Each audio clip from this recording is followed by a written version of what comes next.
A lot of our listeners are Moroccans. 75% of our audience are Moroccans, and they're studying English. They have varying degrees of literacy and competence in English. Can you talk about the role that English has played in your career? What doors were open to you because of your ability to speak multiple languages? Definitely.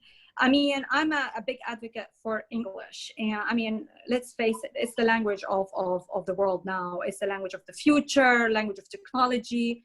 I mean, this is an ever-ending discussion between me and my husband. Even we had this big debate when we decided, on the school that or the system that we're going to put our kids in.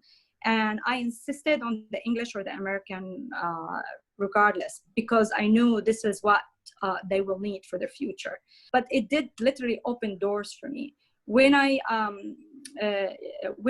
applied for the university, there was a quota for Arab, let's say, students or international students, and I got accepted easily in the program that I wanted. When I went to the US, it helped me a lot get a job right away, not only because I wanted to make extra bucks, it's just because I wanted to get the experience and add this to my portfolio, to my CV. When I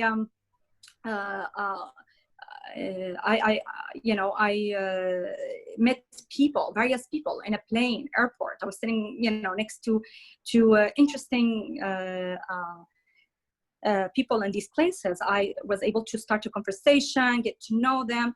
I start learning how important building a network is. So one really big tip I would give everybody is, your network. You start building your network from a very early age, and the people that you meet and the relationship that you make at early age or early career should stay with you. And that alone, the language helped me a lot.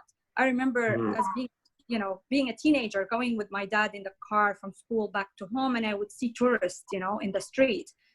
And as strange and awkward it sounds, I would beg my dad to stop, and we offer them, ride, or we offer them a meal, and all what I wanted just to practice my English. And my dad usually still teases me about it, and it's like, you're weird. What if somebody was a serial killer, and we just brought people to our house and we sat with them and we talked. And so, back to your question, I think it's not a luxury anymore. We should offer our kids the opportunity to learn languages, particularly English. I'm going to be biased because I think, as I said, it's the technology language. It's what we need. And it will definitely give you a plus when you're looking for a career move or a right job or even a right opportunity for any improvement.